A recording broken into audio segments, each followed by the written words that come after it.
Today on Dead Dodge Garage, the beatings will continue until morale improves. Liking it so far.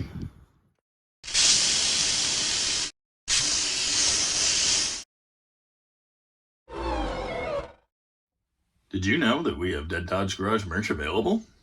Well, we do. And you can get yours by going to deaddodgegarage.com and clicking the button that says merch. This is a 1970 Plymouth Roadrunner. And it's kind of cool. It has seen some stuff though. This area here is a bit of a hint that fun stuff has happened with this car over the years. This 1970 Plymouth Roadrunner was parked in the garage you see here in 1991. That's interesting to me because I was born in 1990. Anyway, as most classic cars in garages do, it turned into a table over the years. But you can see here important pieces stacked in and around it. That's an NOS replacement quarter panel on the roof. There it is being pushed out. How glorious is that? Tom admiring his prize. Tom and Evan from Rocket, as well as Tom's brother Gary, love to drive across the country and visit old dealers, collect old parts, and find neat projects like this. Maybe one day I'll get to go on one of these trips. And there it goes into the trailer, bound for Washington State, and a new lease on life.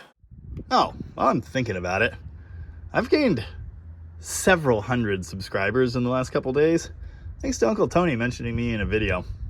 So if you're new here, thanks for joining us. I'll try not to disappoint. Starting in 1968, the Plymouth Roadrunner was the budget muscle car. You know, cheap fun. By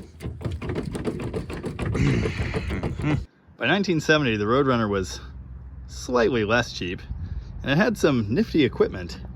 For one thing, there was an optional six-pack engine, and that's what's supposed to be in here. There's something else that makes this car special too. Original black paint. And it doesn't stop there. This is actually a factory Dana 60 car. It was ordered from the factory with 410 gears. It has the heavy-duty asymmetrical leaf springs with the extra leaf on the right side.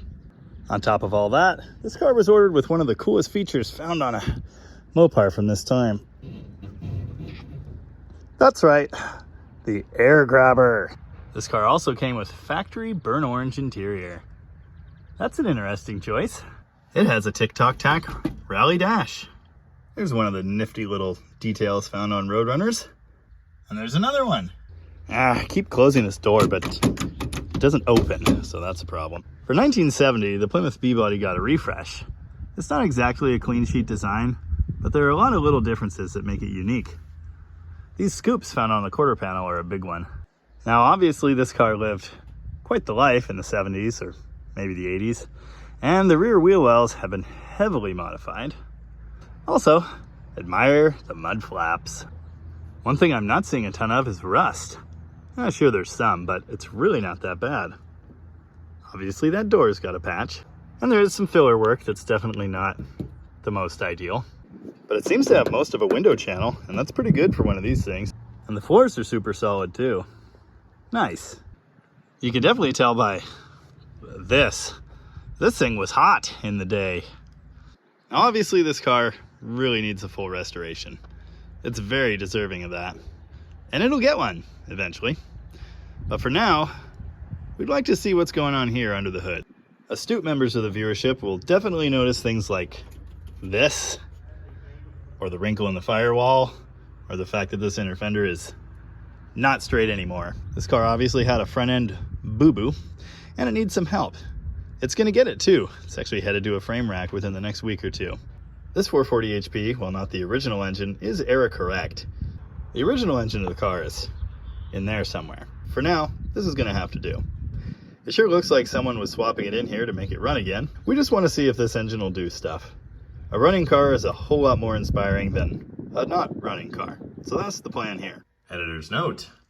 I kind of forgot to say some things because we were short on time. Don't worry about this. This is temporary. If this engine runs, you better believe we're gonna throw the six-pack on there faster than you can say, six-pack. And yes, we'll just head off another comment right now. I realize Plymouth called it the 6-barrel. It's gonna be fine. Unfortunately, there are more than a couple missing pieces. So currently, we're digging through the collection to try and find everything we need. Among the missing pieces that aren't immediately obvious, starter, dipstick and tube, torque converter bolts. So that's not the most ideal. You'll be pleased to know that the correct 6-pack intake is present. And of course, we've got these. This is also a power brake and power steering car. Those parts were removed for drag racing, probably, you know, simplicity and weight and what have you. But correct replacements are present. Admire the heavy-duty power steering cooler.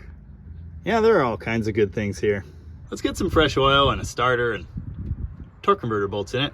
We can turn it over, see what it sounds like. Also, we're gonna pre-lube this thing because we can.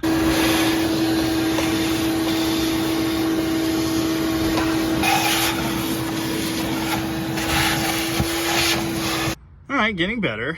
I am gonna have to plug that hole. Now, usually with a revival of this type, it was, you know, running and then sitting for years and years, and we kind of just need to deal with the engine side of things. Because this thing was in the middle of a drivetrain swap, the drive line's hanging on the ground, the exhaust is unhooked, obviously the aforementioned torque converter bolt and starter issue. So I guess the first thing to do is just jack it up off the ground and get all that miserable stuff dealt with. Then we'll go from there. That's special. Note to future us. Yeah, this is not good. All right, I'm gonna grab a creeper. There we go. All right, here we are under the Roadrunner. A couple things jump out at me, like the horribly leaky transmission. I'm not gonna worry about it, I'm just saying. Yeah, I mean, there's good metal under here. It's got floors. Somebody had bucket seats in it at some point, which is not right. I did breathe a big sigh of relief because this seems to be the correct drive shaft. Excellent news. Well, this is an original Dana car. That is not the original axle, and there's no parking brake, which might be a problem later. Ample evidence here that this drivetrain was out. Speedometer cable, gotta hook that up. Here's an e-brake cable clip. Neat! But the crossmember hardware is here, and it's tight, so that's a good sign. If you know Mopar, you know Mopar torque converter bolts. They're really annoying, and they only go in one way. But after trying it every wrong way, we got it. So that's great. Also, this car has the huge size, which is interesting. There's a lot of oil in there. Yeah, it's not low. Looks pretty good too. Grimy. Well, we're missing the fuel pump push rod and plug. Luckily, we've got one. Someone jacked the car up and made it really hard to install though. Fuel pump installed. Note, 6-pack car actually has a 3/8 fuel feed line. This was the only 3/8 pump I had sitting on the shelf, so it'll have to work. Listen, it's an oil filter, all right? Yeah, listen, it's oil, all right? I've got the oil pump drive shaft out, and I've got the priming tool in. Let's run some oil through this thing. You'll know it's working when the drill bogs down.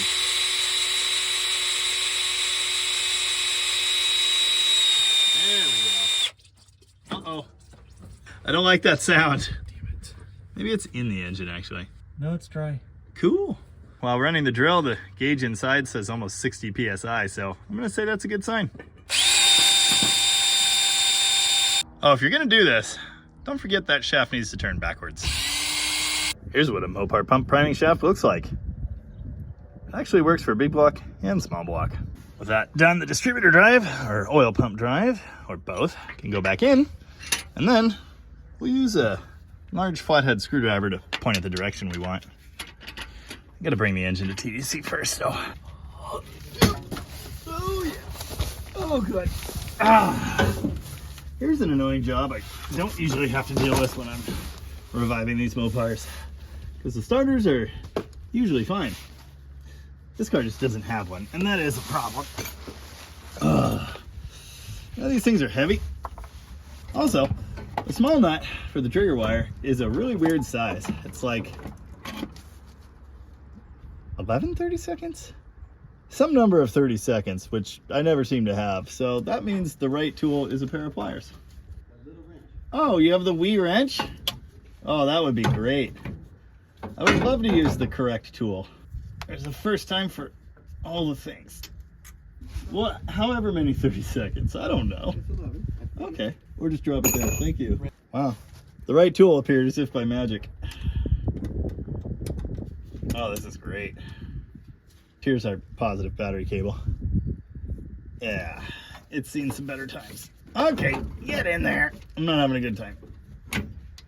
Come on. Don't fall on my face. All the spark plugs are finger tight, so I should probably address that, I suppose. Starter installed. It's kind of too nice. I haven't put the cables in the factory wire holder. That's just the kind of operation we're running around here. Look at that. It's an actual correct 1970 distributor. I do need to replace a couple missing things, but that's fine.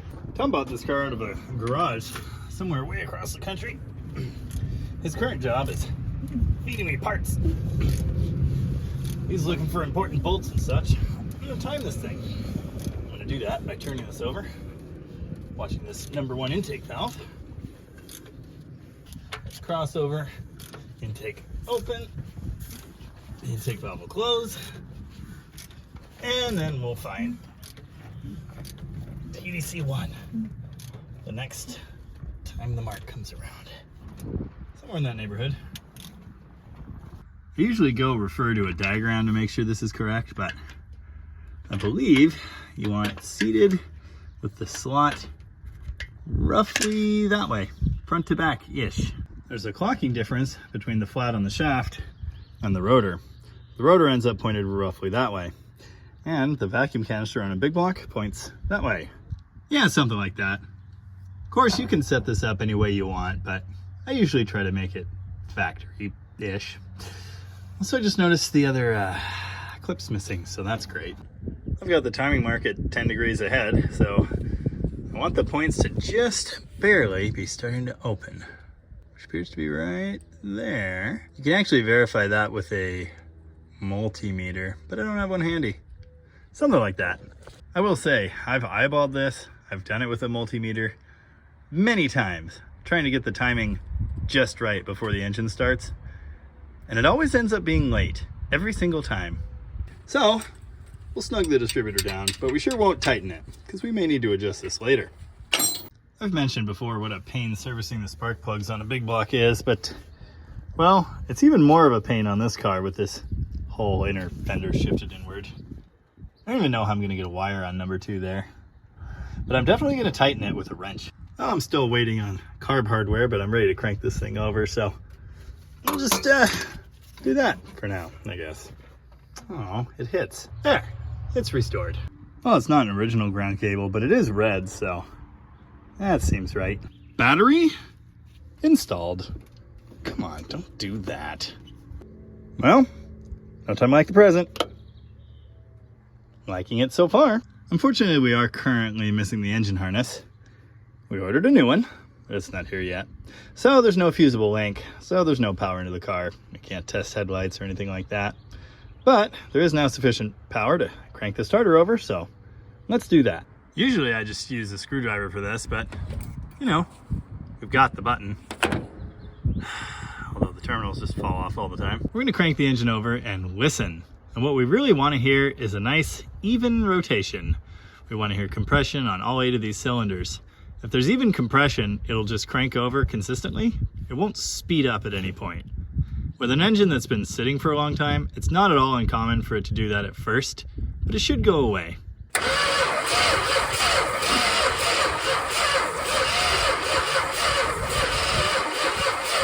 Okay, that doesn't sound great. There's our top end oil, and it's making a horrible mess. Not over here yet, but it'll happen. Anyway, this is 3 or 4 sharp bursts of cranking it and letting it sit. Now it sounds like this.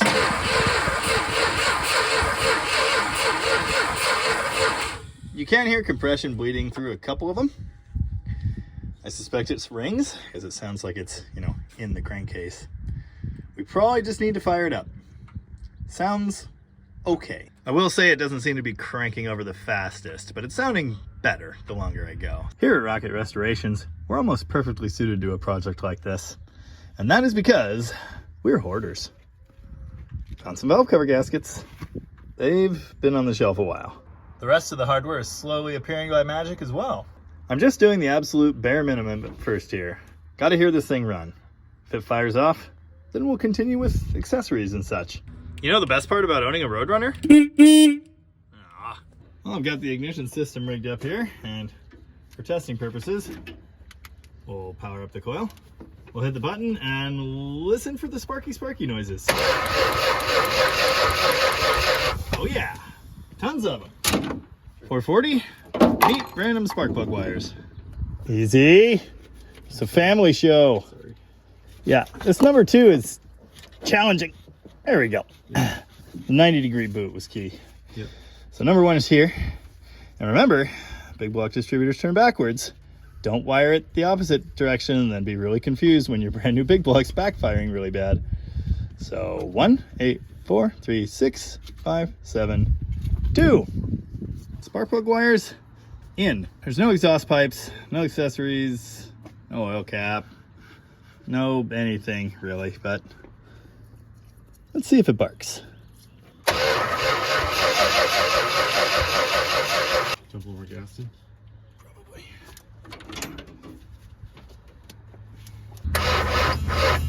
Too much timing.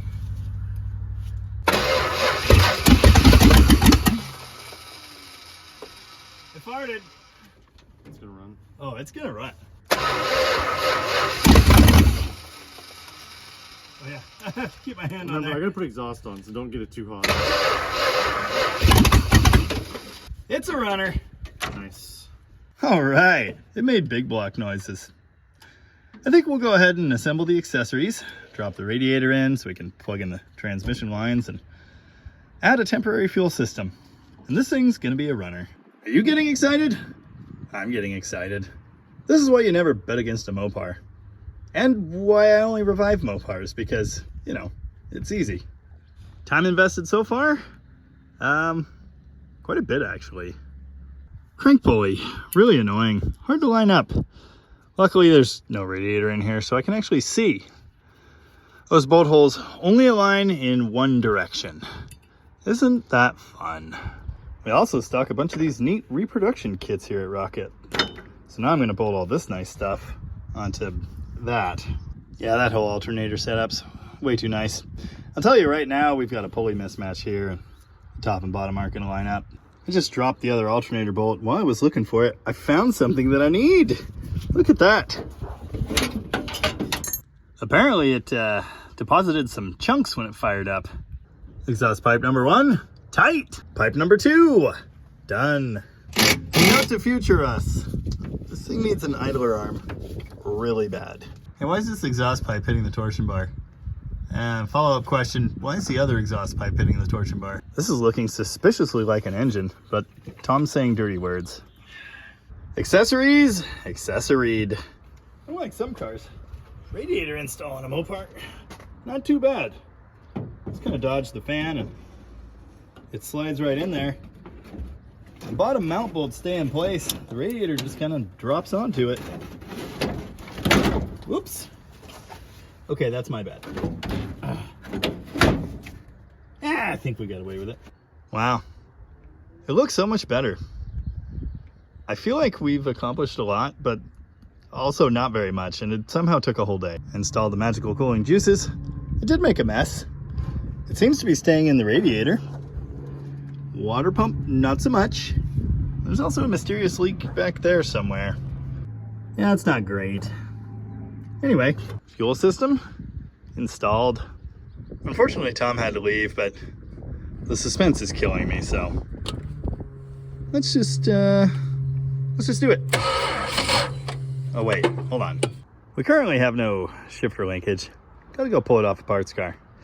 And I think the transmission's in neutral, but I'm not totally sure, so check under the rear end for safety. And I moved my prized Corolla.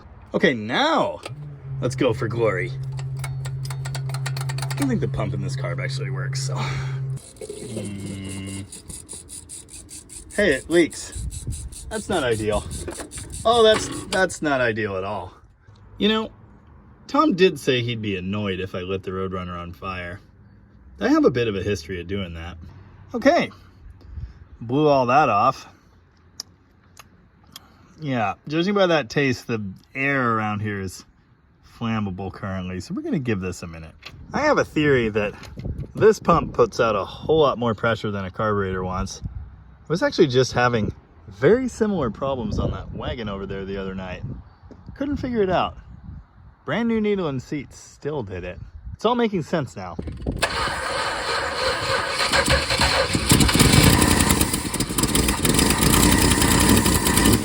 There's a big leak over there.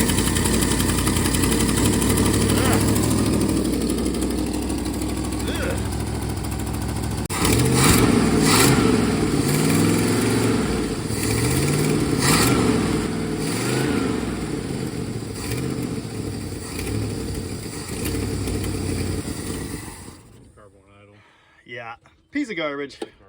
It's really annoying. Okay, obviously we've got a few teething problems. Had to retorque this valve cover. You know, just a little oil pouring out. And this carburetor will not idle at all. And we kind of already knew that, but we thought we'd try it anyway. But we got options. Yeah, that was a good idea. And the driveline hardware is not actually tight yet, so I should probably deal with that. Unfortunately, the left exhaust is just in the torsion bar and I can't make it stop leaking. So that's unfortunate. Sounds like garbage. Now that I think about it, it must be an exhaust that was built for a low deck engine, because it's just too wide, both sides. That's weird. Shouldn't have ever been a low deck in this thing. Anyway, ignoring the horrible exhaust leak, the engine sounds pretty good.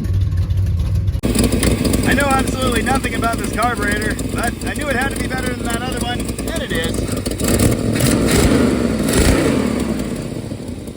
Yeah, that's really obnoxious. Oh, and speaking of obnoxious, this brand new ancient rubber valve cover gasket leaks really bad. And it won't stop. Water pump's not getting any better. Well, it's on the ground. It has shift linkage and 8% of a parking brake, and who would I be if I didn't try to drive it? Oh, there's no throttle, I just remembered. Oh, that might be important.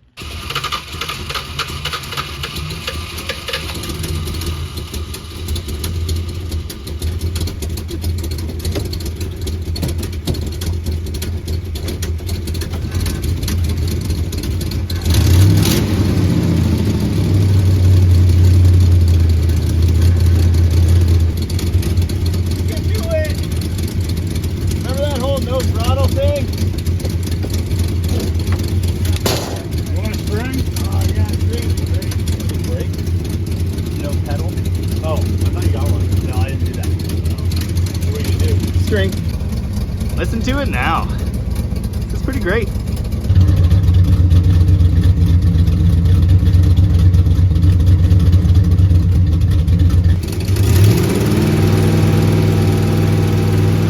throttle.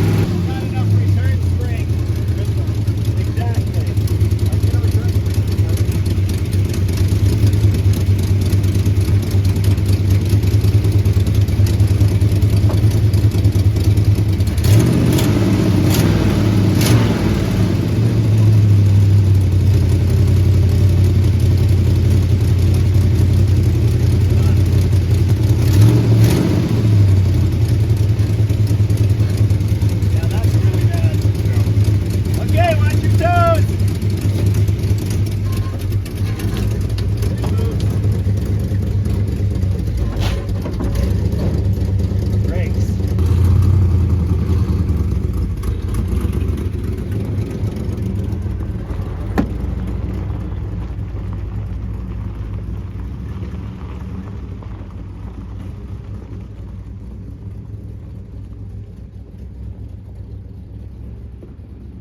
give it to him.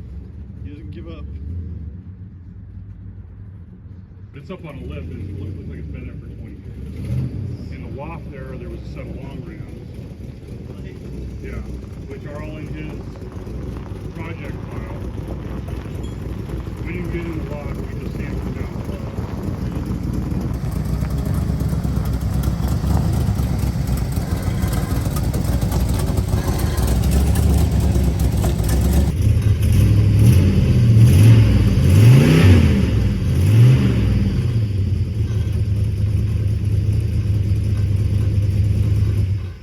I guess that's how you do that. That's not gonna fly. Well, it leaks a little everything, so that's not great, but it drove. And the string throttle, clearly the way of the future. So there you go. It's pretty much highway cruising ready. And we're out of time. Look forward to more updates on this car soon, probably, when we fix things like that. Yeah. Either way, I'm calling this a win. So thank you very much for watching.